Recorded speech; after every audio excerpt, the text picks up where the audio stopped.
So basically what we're talking about is different degrees of hearing loss. And so what we're looking at is an audiogram or a graph of your hearing. Now, for the most part, the majority of people in this room have an audiogram that fits somewhat within the realm of this shaded area, starting up in this area here. And in actuality, probably the people in this room are more down in this area here towards the lower end, if we can say that. And we're dealing with hearing losses that are considered more severe to profound. And so those are the degrees of hearing loss that we talk about that fit into the category of consideration for alternative methods like cochlear implants. So the majority of people that have these degree of hearing losses at some point either have worn hearing aids or are still wearing hearing aids, okay? And we're talking about considering other options or alternatives to just using hearing aids themselves.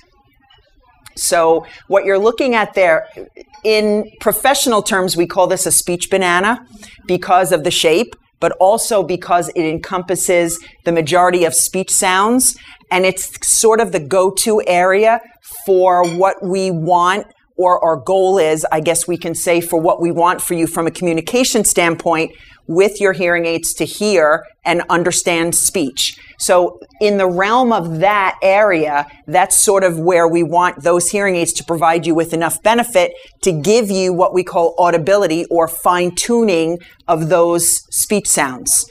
For a large majority of people who are not getting benefit from their hearing aids, they're falling well below that range and they're not getting those soft speech sounds. So that's part of the reason why we consider other alternatives.